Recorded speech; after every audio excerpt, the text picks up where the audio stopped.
For the speaker connection, you're able to use banana plugs.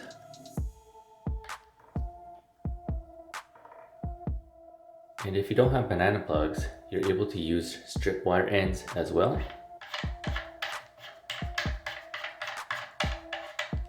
Just have to insert it in this hole.